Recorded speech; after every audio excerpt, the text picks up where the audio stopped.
Good day, everybody. I'm happy to be here. So today we're talking about how about the future of banking.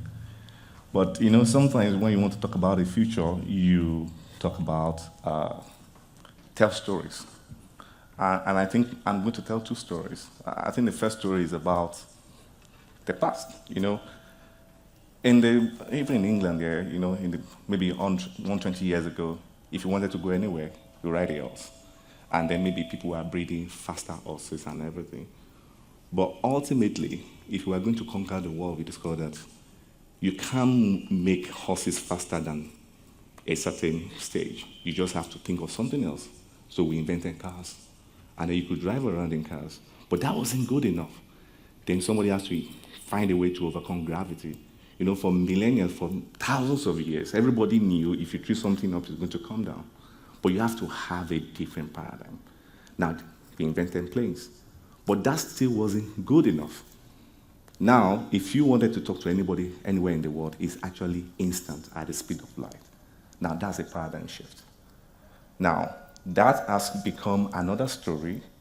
Recently I was reading about when we talk about AI, but AI is so buzzy, we sometimes don't know what it meant.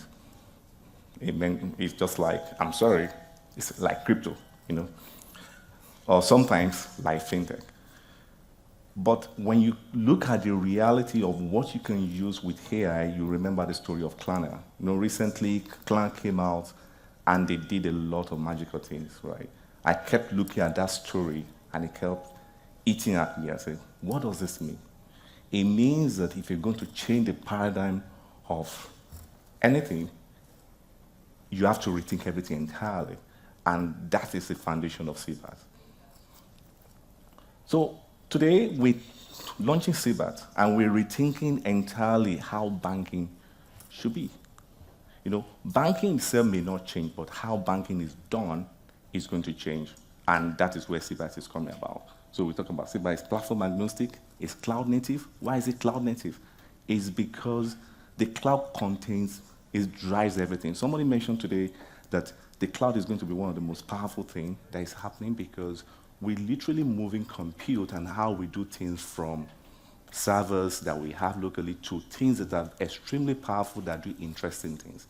And that's why we have rethink everything. Now, if you take all the technologies that the banks we have today have, legacy banks, why is it challenging?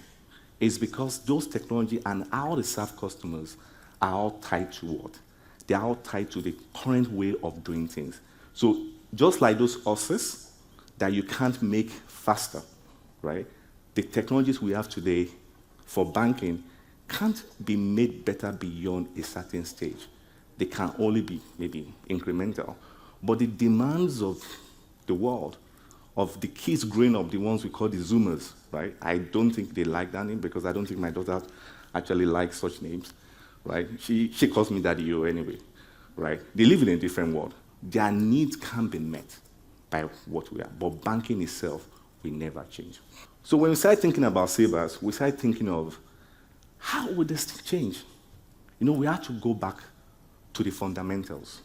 And the fundamentals we have in the world today is the fundamentals of the world that is extremely adaptive. I remember when I started my career, or then I was supposed to be an engineer, we used to talk about the Internet of Things, how you have to configure your internet, you have to put in a modem in your house. But nobody talks about that anymore because we live in a world that is so extremely adaptive, a world where the internet itself is so transparent.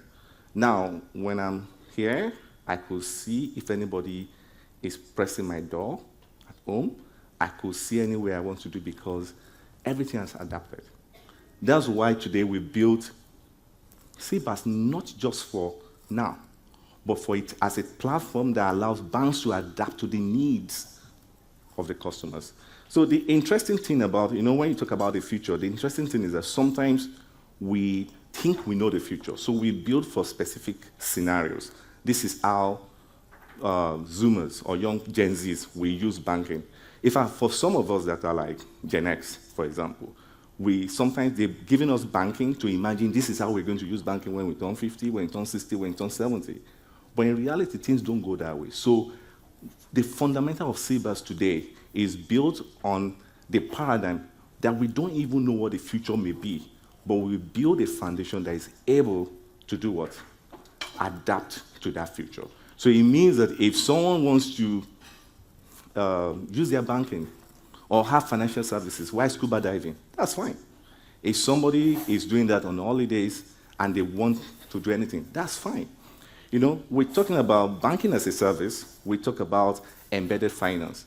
It means that we're looking ahead into a world where even banking itself and finance itself will become totally transparent, invisible.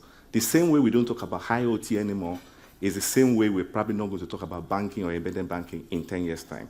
But what technology is going to power that? That's probably Seabass. So it's designed to be intuitive because today, for everything you see, there's always the glamorous side everybody sees in front. You know, you have a self-driving car, it looks very nice, but somewhere behind, there's somebody powering it.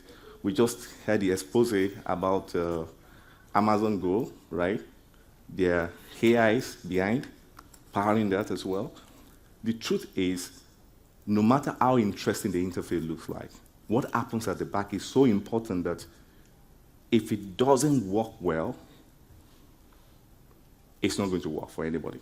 Now, so that's why today, the way Seabass has been designed, it's been designed to be so intuitive, easy to use, especially for those at the back end, because this is where they're going to design the experiences for our customers who sometimes are going to experience banking not from the core banking's interface itself, but from it being embedded in their everyday life. So the way Seabass is going to be, right?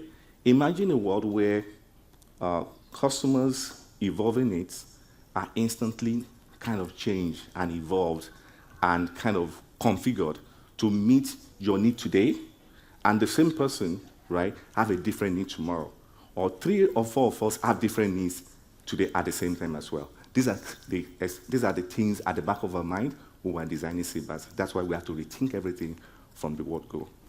It's going to be the word up for innovation. When you look at Amazon today, one of the interesting things about Amazon is that more than 50% of Amazon's products, right, are sold by third parties, right? Today, we've designed Seabass in such a way to be the hub of innovation. It means that if you're a bank and you're running on Seabass, what then happens is that you are able to design your capabilities beyond yourself alone. It's going to be much more than that. You are not going to wait for only what you can develop. You're going to have capabilities, develop an ecosystem being plugged into your hub of innovations, which allows you to grow. Every single platform we know in the world today, from Apple to Google, now starting OpenAI, everybody is depending on third parties being able to plug in and being able to extend the ecosystem. And that's the same thing we're going to have for Seabass as well. And it's built for compliance. No matter how interesting banking is, how fintech is, there is something about compliance that you cannot play with, because every time you deal with things that deal with people's money, people's health, is always regulated. Seabass is designed for compliance, with compliance in mind, right from the word go. We are not fitting that in. It's not an afterthought. It is part of everything from the beginning. And it's built to evolve, because we don't know tomorrow. You know, Abu has mentioned he doesn't know what's going to happen into the future. So what we've done is we've built a vehicle that any bank that wants to drive into the future to win needs, and that will be Seabass. Thank you so much.